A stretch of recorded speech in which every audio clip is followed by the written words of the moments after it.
오늘 이재명 대통령이 취임 1주년 기자회견을 했는데 성취훈 부대변인 예. 기본적으로 좀 어떻게 보셨는지 궁금하거든요.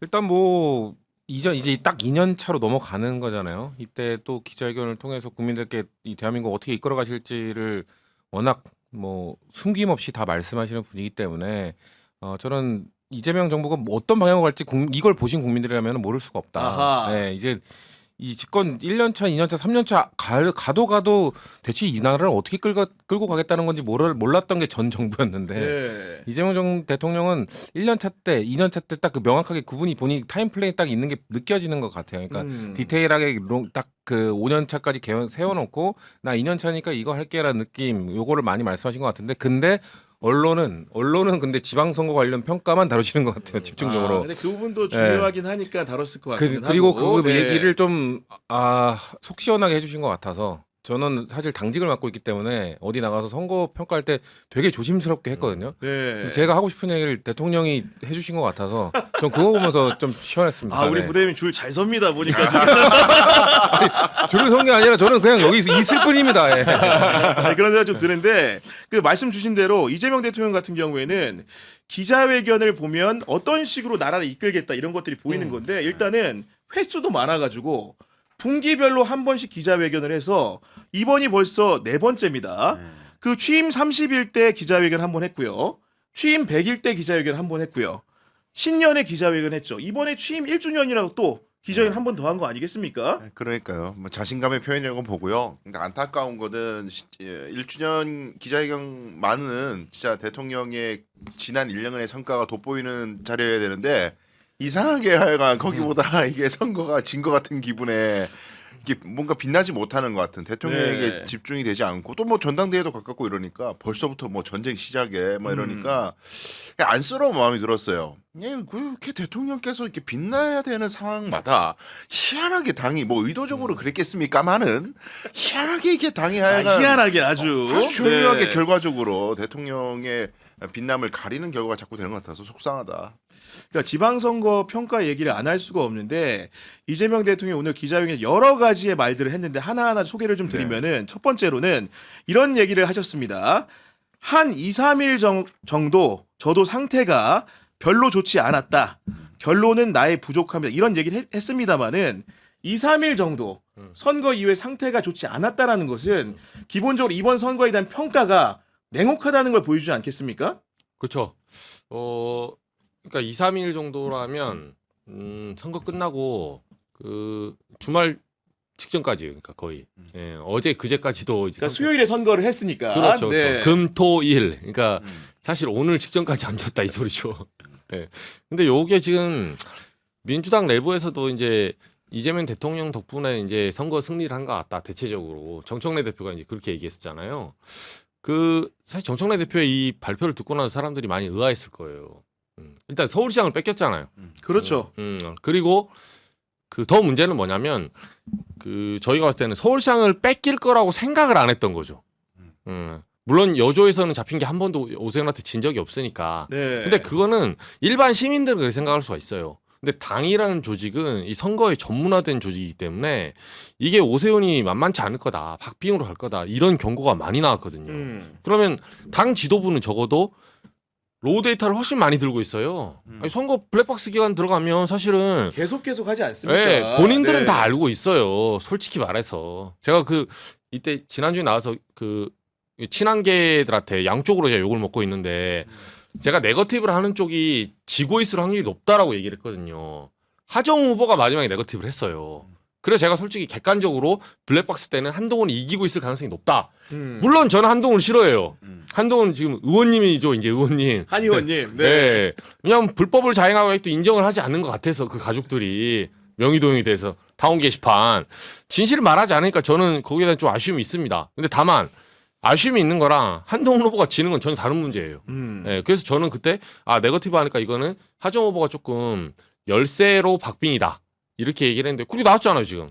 그러니까 데이터는 그림자를 보고 이제 저는 실체를 파악하는 방식을 썼지만 제가 전문가는 아니니까 민주당은 더 많이 알고 있었을 거란 말이에요. 네. 근데 막판까지 정원호 후보의 뭐 딱히 그게 좋은 건 아니지만 네거티브가 센 게 있다거나 오세훈에 대해서 내지는 뭐 어떤 어그레시브한 어떤 프로그램이 있다거나 아무것도 없었어요. 맞아요. 네, 그냥 앉아서 당한 거예요. 우리 성시훈 부대변인 같은 경우에도 혹시 서울시장 선거 경과를 보면서 질 수도 있다. 솔직히 속내로는 생각한 적이 좀 있습니까? 솔직히 질 수도 있다는 생각을 하다가 사실 안전 이슈가 터진 다음에는 그런 다음에는 아 이거는 따라잡히진 않겠구나라고 생각을 했죠. 근데 저는 선거 내내 저는 불만을 얘기했던 게 서울시에 있는 국회의원들 뭐 하냐. 맞아. 국회의원들 네. 뭐 하는 거냐. 저는 왜냐면은 저쪽은 국회의원이 서울에 없잖아요. 없는데 김재섭 혼자 닭공을 했잖아요. 닭공을 하고 그냥 미친 척하면서 혼자 질주를 하는데 폭주를 맞습니다. 하는데 우리 당 서울시 국회의원 30명이 넘고 이렇게 매머드 캠프 꾸렸는데 그 사람들 뭐 하냐는 거예요. 뭐 했냐는 거예요. 저는 선거 기간 내내도 뭐 하냐 계속 했거든요. 근데 저는 전원 캠프 공보방에도 있었으니까 보면은 논평은 계속 내요. 논평은 계속 내는데 앉아있는 논평은 누구나 할 수 있는 그러니까 거지. 논평은 네. 근데 나가서 싸워야 될 거 아닙니까? 방송 그렇습니다. 나가서 그냥 우리 당 유튜브도 나가지만 다른 데 나가서 저쪽 진영 있는 사람들 거기 나가서 김재섭처럼 싸우고 와야 될 거 아니에요. 아무도 안 싸우는 거예요. 오죽하면은 서울시 캠프에서 공격수가 고민정 의원이었어요. 고민정 의원은 전통적인 수비수나 미드필더 약간 이런 느낌이란 말이에요. 센터백이 센터백 그 미드필더가 아니야. 센터백이에요. 센터백인데 네. 저기서 막 페널티킥 차려고 막 이러고 있는 갑자기 거예요. 앞에 달려나와. 보니까. 앞에 나와가지고 네. 그러니까 얼마나 공격수가 없으면 고민정 의원이 공격을 해야 아. 되냐는 거잖아요. 저는 그래서 서울시 선거의 전략적인 것도 문제고 지도부가 잘못 이끌었고 그리고 서울시 국회의원들이 아무도 나서지 않은 거 보면서 야 이거 이러다가 괜찮은 거야라는 불안감이 계속 있었죠. 그러니까 우리 부대변인께서는 사실 여러 방송에 고르게 균형적으로 자주 나가시니까 여쭤보는 건데 솔직히 말하면 정원우와 관련된 네거티브 이슈들이 종편에 정말로 범람을 했는데 성시훈이나 몇몇만 싸워가지고는 안 되는 상황이니까 어떻게 보면은 자당의 의원들이 많이 나와서 논변을 했어야 되는데 기본적으로 지도부 분위기가 그런 게 좀 아니었잖아요. 계속 나가서 저는 나가면은 정원우 이슈만 잡아놓으면 어쩔 수 없이 정원우 이슈만 막아야 되거든요. 근데 의원이 나가면 갑자기 다른 이슈 가면서 갑자기 오세훈은요 하면서 다른 이슈로 가도 앵커가 의원이니까 뭐라고 잘 못해요. 아, 그렇지. 그러니까 네. 근데 패널들은 어쩔 수 없이 주어진 이슈에 대해서 막 수비만 해야 된단 말이에요. 그러니까 그래서 저는 의원들한테 나가서 공격하시라 하는데 안 하는 거예요. 도대체 뭐 그러니까 저는 이렇게까지 얘기하고 싶지는 않은데 공천을 받는 과정에서 이렇게 치열하게 싸웠던 분들이 아니기 때문에 그런 거 아니냐는 의혹을 갈 수밖에 없는 거예요. 그러니까 저쪽 보수 진영 가서 싸우기도 하고 뭐 레거시 가서 싸우기도 하고 그거 안 하잖아요. 아니 저도 솔직히 말해서 저라고 해서 무슨 조선일보가 좋고 TV조선이 좋겠습니까? 정청래 대표처럼 똑같이 싫어하지만 네. 그래서 선거라는 전장에서는 우리의 이념이나 우리의 생각들을 전파하고 싸울 때는 싸워야 되는 거 아니겠습니까 이게? 그러니까 공격수가 부재했다는 평가는 상당히 많더라고요 여기저기서. 말씀 공격수 없이 수비만 하는 느낌. 근데 그거는 다름 아니라 이기고 있으니까 그런 거지 뭐. 괜히 뭐 공격 어설프게 해봤자 공격할 이유가 없다 지금 이기고 있는데 그런 진단. 그래서 저도 개인적으로는 평론 방송 계속 나가면서 서울시 주제가 항상 맨 뒤인 거예요. 아, 맨 뒤. 항상 맨 뒤야. 네. 왜냐하면 막 격전지가 다른데요. 평택을 부산과 북과 맨날 다른데 얘기하다가 시간 남으면 서울시 하는 거예요. 모든 방송사들이 대부분 승부가 났다고 생각하는 거예요. 거의 막판 됐을 그러더라고요. 저도 약간 그렇게 생각하는 게 특히 이제 뭐 비싸면 정확하다 그래 비싼 게 정확하다 그래서 여론조사 꽃을 저는 매우 맹신했거든요. 아, 여론조사 꽃을. 맹신했어요. 50% 넘어가더만 거기는 뭐 압도적인 차이더만요. 마지막 여론조사까지 네. 비싼 게 정확하다 그래가지고 저는 걱정을 안 했단 말이에요. 된통 당했네. 비싼 게 정확하다 그래가지고. 아니 우리 대통령이 사실은 개별 선거구 하나하나를 열거하면서 기자회견 석상에서 잘했다 못했다를 따진 건 아니지만 누가 보더라도 들어보면 특정 선거구를 염두에 두고 한 발언들이 있습니다. 예를 들면 이런 발언 같은 거겠죠. 이길 걸 졌다. 이겨야 되는 곳을 졌다고 하면 그건 문제가 다르죠. 최소한 성공은 아니죠. 무슨 뜻이겠습니까 이게. 뭐 가령 평택을 서울시장. 뭐 서울시장. 네. 뭐 다 그런 거 아니에요. 그렇습니다. 네. 보수표가 적잖아요. 원래는 지금 원래 판든 그리고 뭐 성남시장이나 안산시장이나 뭐 이런 데 다 대통령 입장에서는 엄청 충격받았을 거예요. 정말. 그러니까 대통령께서 저는 아마 오늘 기자회견에서는 이제 그동안 많이 참으셨던 게 좀 약간 조금 나왔다고 생각해요. 당에 대해서 입을 안 떼고 이거 뭐 또 뭐 당무개비니 뭐니 뭐 이런 얘기 자꾸 나오니까 꾹 참고 계시다가 오늘 조금 이제 나오신 것 같아요. 그리고 그러니까. 이렇게 당무 개입 안 한다는 걸 완전 분리해놓고 하니까 제가 이제 어떤 현상까지 일어나냐면 대통령께서 국정을 위해 가지고 여러 가지 방향을 제시하고 다양한 논제들을 사회에 던지잖아요. 이런 거 하겠다 저런 거 하겠다. 근데 그게 주목을 못 받는 거예요. 당이 하도 시끄러우니까 정치 평론하는 사람도 다 당 이야기가 우선이고 대통령이 뭐 하는지는 뭐 알아서 잘 하시겠지 이렇게 되니까. 근데 대통령 입장에서는 아니 내가 국정을 운영함에 있어가지고 입법도 뒷받침돼야 되지만 여론도 뒷받침이 돼야 되는데 이건 뭐 온통 관심이 뭐 네. 조국하고 싸워서 누가 이기냐 당권은 누가 잡냐 뭐 이러고 있으니까 얼마나 답답하시겠습니까. 여당 대표가 그런 리스크를 줄여줘야 되는데 아니 이 판을 더 벌리니까 많이 힘들었다고 생각합니다. 그러니까 대통령께서. 정청래 대표 같은 경우에는 선거 직후에 평가를 이렇게 했죠. 사뭇 대조적이라고 느껴지는데 전국적으로 큰 승리를 했다. 서울을 탈환하지 못해 아프다고 평가를 했는데 이 평가와 방금 전이 대통령이 지적한 이겨야 되는 곳을 졌다. 최소한 성공은 아니죠라는 표현은 같은 표현입니까? 다른 표현입니까? 이정주 기자. 이거 완전 다른 표현이죠. 그리고 그러니까 이번에 이제 전당대회를 두고 저는 뭐 딱 까놓고 말해주고 싶어요. 그 대통령의 소위 말해서 당무 개입 금지라는 그 족쇄를 채우고 이 프리즘을 2번, 3번 틀면 안 됩니다. 더 이상. 맨날 내가 친명이다. 내가 친명이다. 사실 반명이에요. 하는 짓 보면 다 반명이야. 지금 몇 번째입니까? 예전에 코스피 5천 된 날 합당 발표하고 네. 그 다음에 나중에 뭐 보안사건 가지고 있을 때도 대통령의 뜻은 이건 아니다. 대통령이 기자회견 때 말을 했잖아요. 보안사건 좀 남기는 것도 하나의 방법이라고. 그 정의에 대해서 명백하게 부연 설명을 질의응답 때 했어요. 네. 얘기를 했다니까요. 그 이후에도 근데 막 유시민 작가 나와가지고 뭐 방송에서 막 우당탕탕 대통령이 속고 있는 것 같다. 참모가 속이고 있다. 사람 바보 만들지 않습니까? 대통령이 바보예요 그러면? 그거 모르게? 그런 소리 하고 있고 이번에 보세요. 그 평택을 선거가 뭐 얼마나 중요한 선거인지 잘 모르겠지만 저도 약간의 그러니까 그 소위 말해서 조국 혁신당 이쪽 지지자들에게 진짜 융단 폭격을 당하면서도 제가 초반에 몇 차례 얘기했다고 여기는 국힘제로가 아니라고. 국민의힘이 원래 없는 곳이에요. 이병진은 원래 없었어. 단일화 시키면 없앨 수 있는 곳이고. 그러니까 제로를 선언할 이유가 없는 공간이다. 민주당 제로가 됐지 이제. 민주당 제로가 된 거예요. 민주당이 한 칸씩 다 내려왔잖아요. 그래서 국힘 제로를 말하려면 그러니까 누가 조국 대표한테 국힘 제로 하라고 시킨 사람도 없습니다. 누가 자기들 신규 주식 처분 뭐 이렇게 투자하지 말라고 말한 적도 없어요. 운동하고 누가 자기한테 사연하라고 아무도 안 시켰어요. 자기가 말했잖아요. 자기가 국힘 제로라고 갑자기. 그래서 국힘 제로 하려면 상식적으로 대구 이런데 대구 좋아 빼줄게요. 좀 야박하지 그러면. 갑자기 연고도 아닌데 가서 네가 대구 해라. 저 그렇게 야박한 사람 아니거든요. 네. 근데 부산은 고향 아닙니까? 가서 한동훈 쓰러뜨렸으면 얼마나 좋았어요.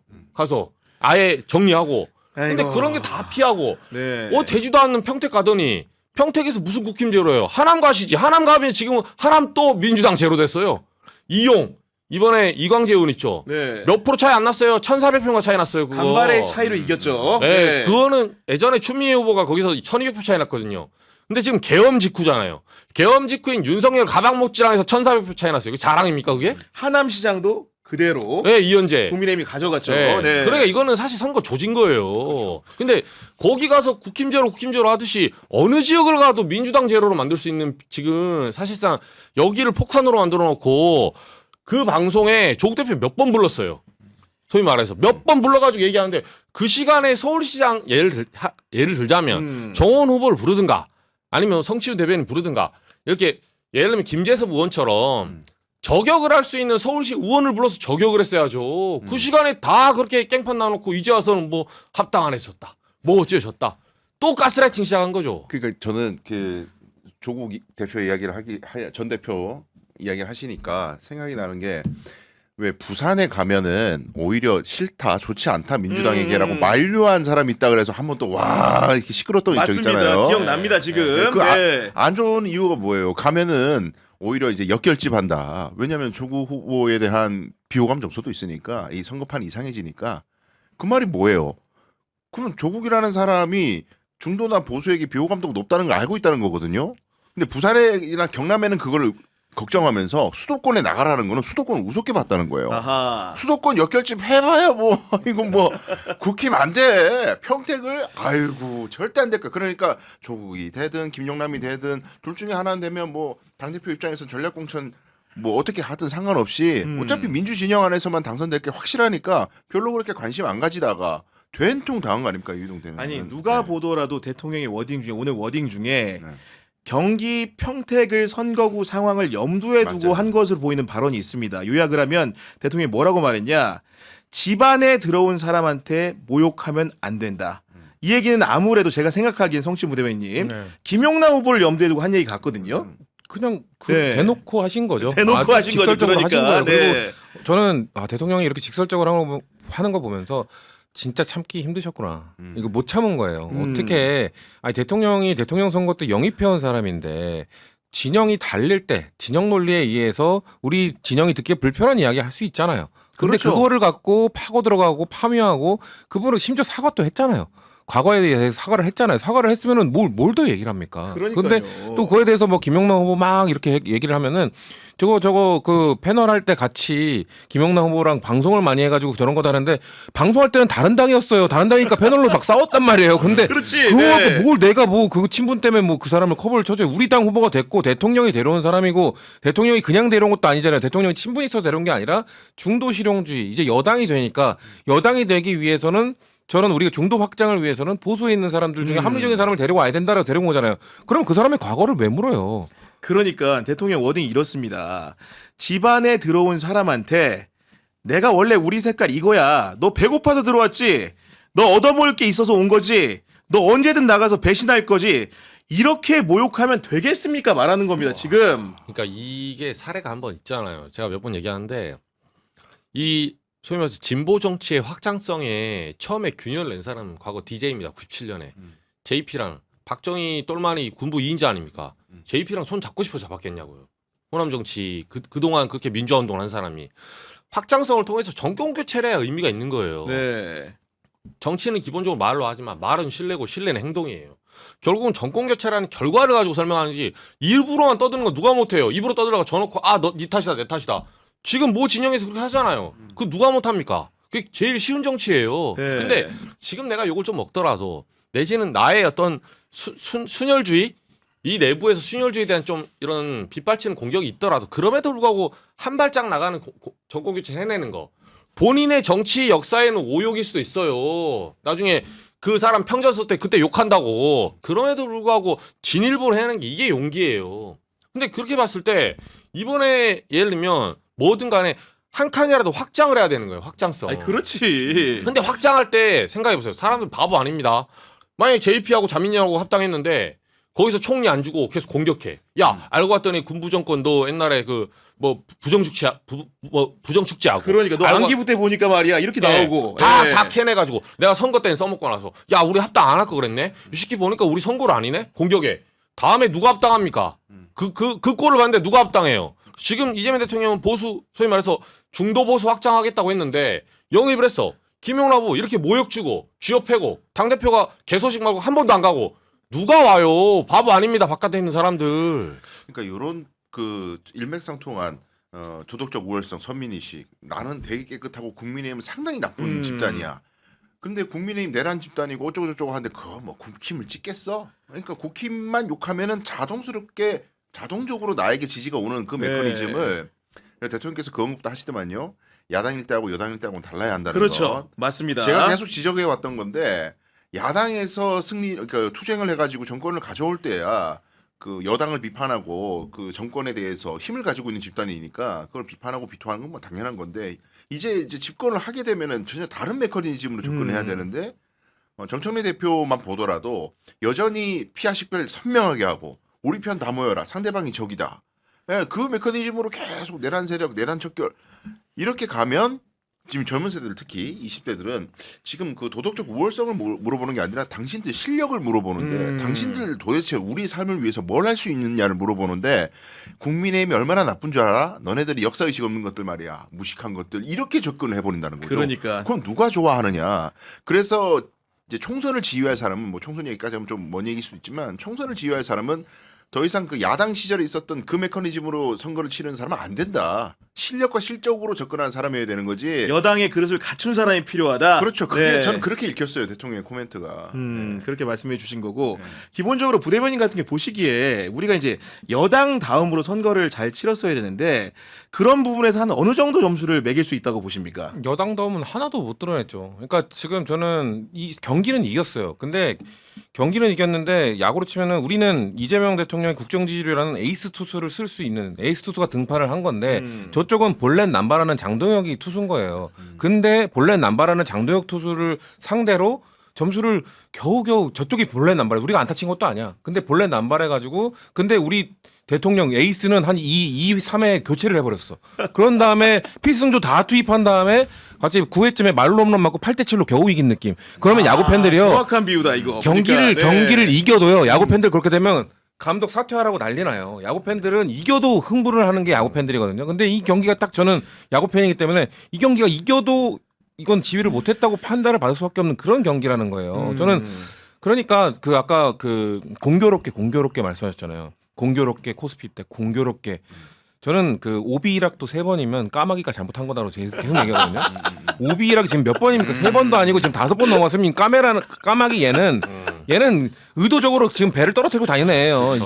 이거는 의도적인 겁니다. 이거를 뭘 더 우리가 의심을 합니까? 아니 그러니까 대통령은 이번 그 오늘의 기자회견을 준비하면서 선거를 앞두고 정말로 다양한 생각을 했을 거예요. 첫 번째 이제 1회차 기자회견 때는 이런 슬로건이 언론이 묻고 국민에게 답하다. 굉장히 기초적인 출발인 거죠. 네. 2회차인 100일 때에는 회복을 위한 100일, 미래를 위한 성장. 회복과 미래와 성장이라는 키워드를 꺼냅니다. 그다음에 신년 기자회견에서는 함께 이루는 대전환, 모두가 누리는 대도약. 대전환과 대도약을 했어. 그 다음에 이제 뭘 하고 싶었냐? 기본적으로 정말로 이제 남은 4년은 내 식대로 제대로 된 대한민국 한번 만들어 보겠다 하고 준비한 슬로건이 대체 불가 대한민국 세계가 꼭 필요로 하는 나라로인데 이 결과를 보니까 이걸 선언하기가 굉장히 난해해진 겁니다, 지금. 당연하죠. 이제 탄력을 받아가지고 쭉 올라가야 되고 독수리가 날 때도 날개짓 하기보다는 기류를 타고 쫙 날개를 펼친 채로 올라가잖아요.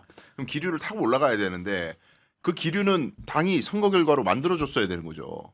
아니 뭐 공천에 대통령 개입하지 마라, 당무 개입하지 마라. 그게 대명제 아닙니까? 그럼 당에 맡겨진 일인데 어쨌든 선거가 이렇게 나고 문재인 대통령이 당선된 직후에 좀 얼마 안 있다가 있었던 지방선거하고 많이 비교를 하잖아요. 그때하고 지금 결과가 완전히 다르지 않습니까?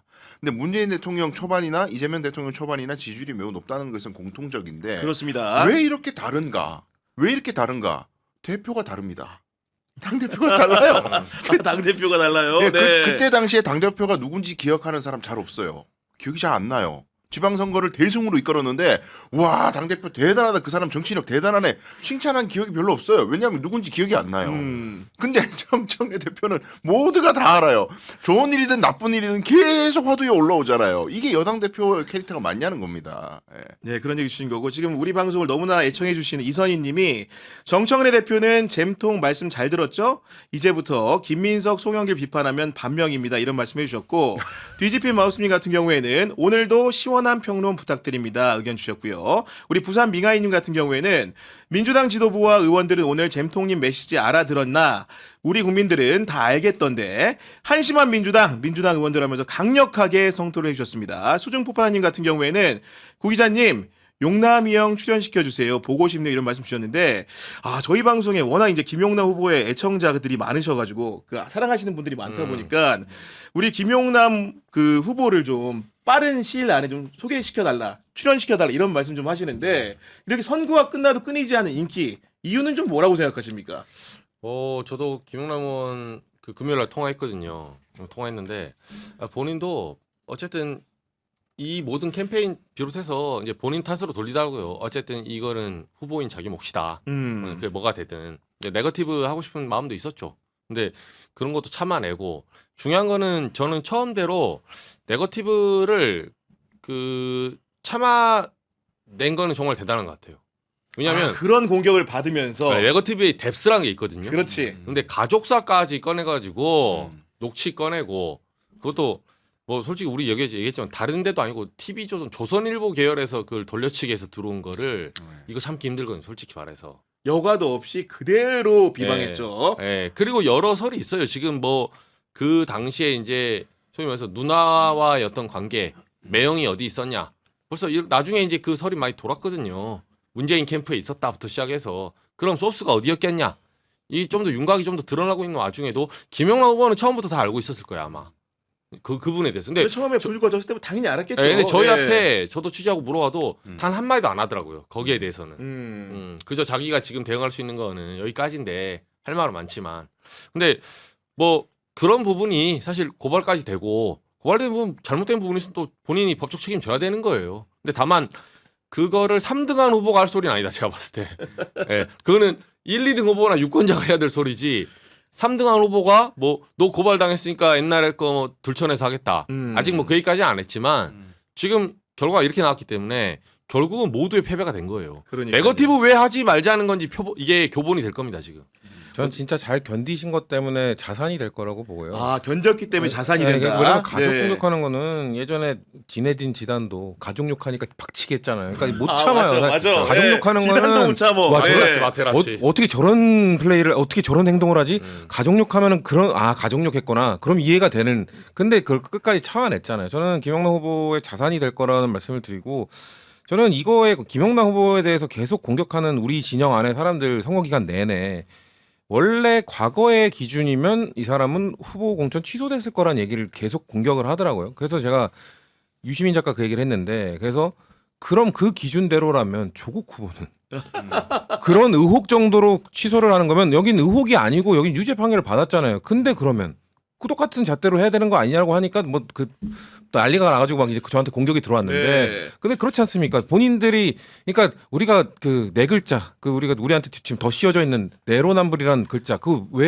왜 우리한테 더 씌워졌습니까? 조국 사태 때부터 우리한테 더 씌워진 거잖아요. 맞습니다. 근데 그 단어를 지금 굳이 또 꺼낸 거예요. 우리 진영 안에서도 지금 남들이 볼 때는 야, 쟤가 쟤를 저렇게 뭐라고 할 자격이 있어라는 그거 되면 또 그 네 글자가 떠오르는 거거든요. 우리 진영의 아킬레스건이란 말이에요. 근데 그걸 굳이 계속 떠올리게 하는 선거 전략을 한 명 떨어뜨리겠다고 한 명 이게 그 드랍 시키겠다고 그런 식으로 몰아치는 사람들 보면서 그러니까요. 아, 너무하다는 생각이 계속 들었어요. 저는. 그러니까 조국이라는 개인 캐릭터를 지우고요. 만약에 강수영이가 민주당에 공천 신청을 한다고 이제 심사에 서류를 쭉 냈는데 공천 심사하는 분들이 서류를 쭉 읽다 보니까 전과 기록을 보니 판결문이 막 붙어 있어요. 그래가지고 보니까 한 7개, 6개 막 돼. 뭐가 많아. 막 가족까지 다 합치니까 뭐야 이 자식이. 유죄 확정이에요. 대법원 확정이에요. 그러면 그거 공천합니까? 안 하잖아요. 이건 의혹이 아니라 팩트잖아요. 그러니까 그런 측면에서 접근을 좀 공정하게 해줬으면 좋겠는데 더 나아가서는 민주당이 공천을 안 했어야 됐다. 여긴 책임 있는 지역이니까. 그럼 책임 있는 조국은 왜 나옵니까 도대체 선거에? 아 본인 나오라고 누가 떠밀었냐 이거예요. 이번 총선 아니면 죽냐 이겁니다. 재보궐 어차피 해봤자 2년밖에 임기가 안 되는데 아니 형을 다 살고 나와서 나가든가 아니면 사면 받았으면 조용히 계시다가 나중에 총선에 나가도 되는 거를 그때 반드시 나가야 되는 이유는 무엇이며 이게 민주당이 공천하는 바람에 조국이 희생당했다는 식으로 말씀하시는 분들께 꼭 말씀드리는 게 진보당 김재현 후보 입장에서 생각해봐요. 김재현 후보 열심히 하고 있는데 갑자기 조국 혁신당에서 들어왔잖아요. 그건 뭐 괜찮은 거예요? 조국이기 때문에 뭐 누구에게 피해를 줘도 뭐 그거는 익스큐즈 되는 겁니까? 뭐 검찰에게 많은 피해를 당했으니까 불쌍해서 그렇게 하시면 안 되죠.